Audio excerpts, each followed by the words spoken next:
Hi, my name is Richard Stith. I have a little cheesy microphone here. So excuse the mic. Uh, I'm a student of Dylan Miller. Now, I'm also, by trade, I have a couple other trades. In the military, I was in the military listed for 12 years, and I became a motion picture photographer while being in the military. And I also attended United Auto Workers, and I got my degree or certificate in automotive. And now I'm working on getting my certificate in YouTubeology, you might say, because there's a science behind this. Now, Dylan Miller is nothing short of being a genius at this. To have had the patience to do this for 8 years, it's amazing. He did what most unsuccessful people are not willing to do. That's what creates success. The successful person is willing to do the things that the unsuccessful person is not willing to do. And that's a fact.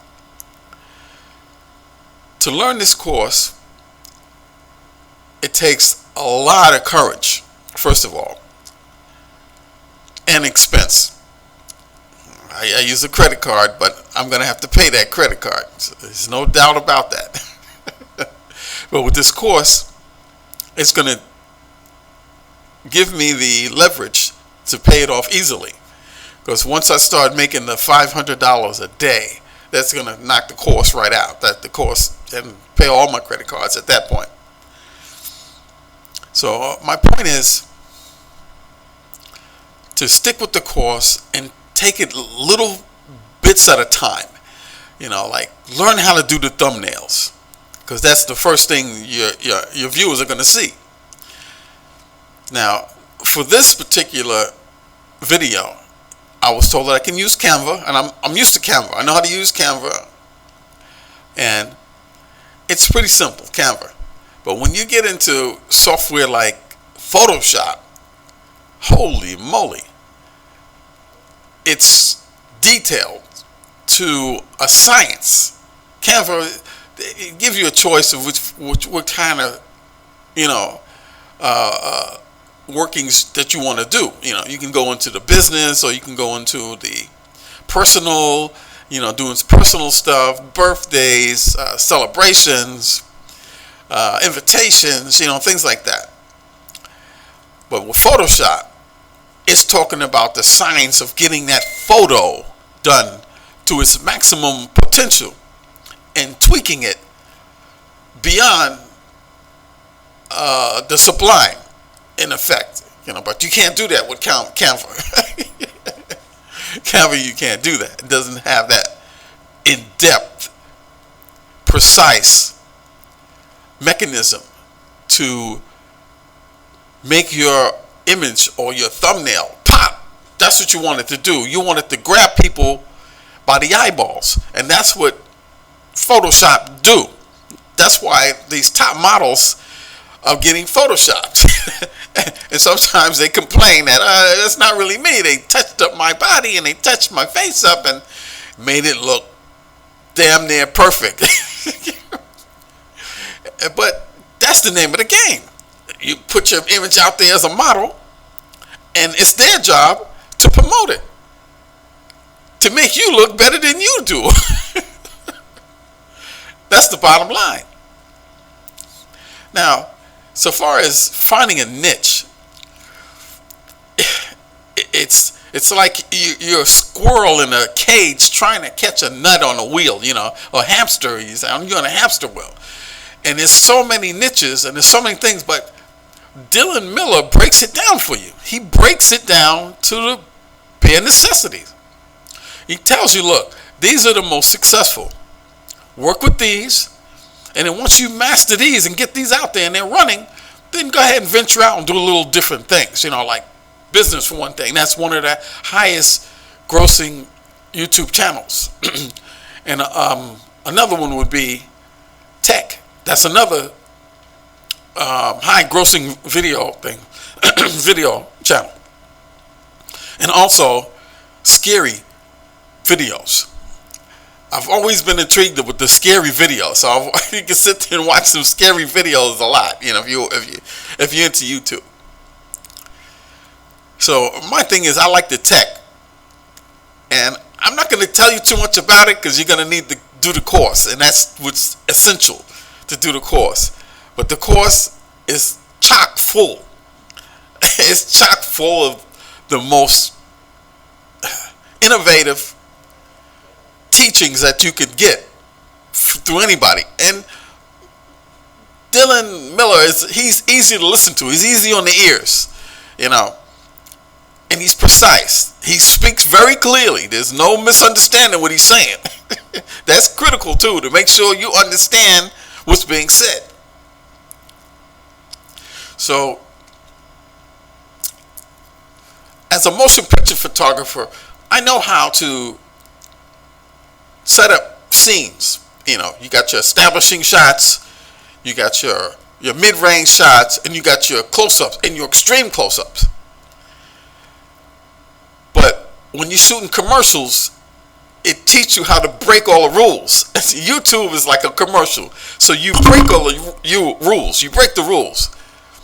So it's not like I'm gonna do a motion picture, because motion pictures, it's laid out, detailed.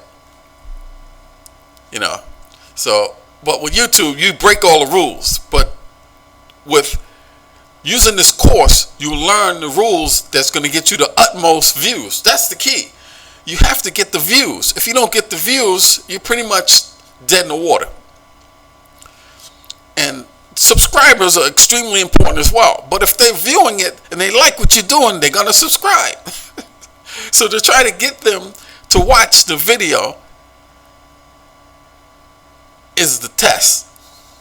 Now, for instance, I came across a situation where the temperature dropped all over the country, and it was a trend. People were freezing. They showed the scary weather. I had a blue jay come to my house asking for help, right?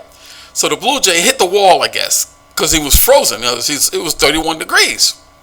And I didn't hear him at first, but then I opened the door and there he was. So I got my camera and I shot a picture of him. He was laying there.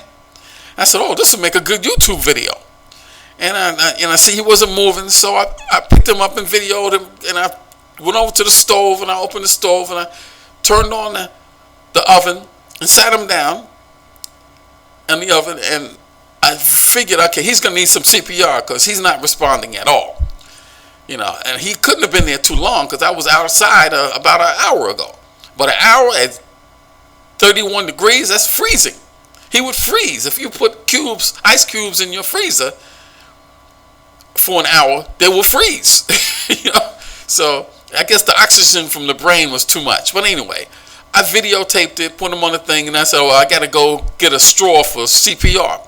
So I filmed myself going to 7-Eleven, talking to the people at 7-Eleven, telling them I need a straw, but I bought a Slurpee because I didn't want to just go in there and ask for a straw, and they having a crisis with the straws because recently people have been just stealing all the straws. So I got the straw, and I said, look, I need a second straw because I have to do CPR on a blue jay. It came to me for help, and it was laying in front of my door. So I got it at home right now in front of the stove warming up. And the lady said, oh, yeah, I like blue jays. I got blue jays in my yard. I said, yeah, they got some tenacity. So I had the conversation going with her with the blue jays. So then I reached for my wallet, right? And I didn't have my wallet. I was so excited to try and get CPR for the bird, I forgot my wallet at the house. And she said, go, don't worry about it. Go ahead. Just come back later and pay us for it. And she hit the cash register and let me go with the Slurpee, with the 2 straws. And I filmed myself leaving the 7-Eleven, going back to the house. So I get back into the house, the bird didn't move. Because at first I was saying, well, what if the bird throw it out and he's flying all over the house? So I decided to say, okay, let me go to my closet and get my fish net, because it's like a hoopla. That's what you do when you raise pigeons. I raised pigeons when I was younger. So I got the fish net, which I could use as a hoopla to catch the bird if he's flying all over the house. I don't want him crapping all over the place, right? And pissing all over my furniture. So I showed the hoopla, picture of the hoopla to catch the bird if he got up and started flying around. So I got the straw and I put it on his little beak and I blew it. And you can see his chest rising and his neck inflating. I gave him pats on the back and pressed his chest, gave him the chest compressions because I was trained in CPR. In the military, you cannot pass your exam if you don't know how to do CPR. You're going to get drummed right out of the service. So CPR is essential. So I gave it CPR. It didn't revive it, and so that was it. It was a mute case after that point. I can't bring it back. So I went back to 7-Eleven and told the lady, look, I'm going to pay for the Slurpee. She said, well, how's the bird? I had to let her know. I gave it CPR for about 10 minutes and it didn't work. I didn't think he was going to make it because it was freezing. And he was out there for at least an hour. So his brain cells were toast. Oxygen to the brain was toast by then. If I'd have caught him within the first couple of minutes, he might have made it. But that's how, so la vie. So this is going to be a video then. This is going to be one of my first videos. I got it taped on the camera, filmed on the camera. But what happened was I'm having difficulty using the technology to transfer it from the phone to YouTube. So what I'm going to have to do, I'm going to go into YouTube on my phone and download it from there. Because what happens, I tried to do a data cable link and it went crazy. I mean, it swapped around the video sequences and it was all grainy and jumping and it was crazy. I was like, how did that happen?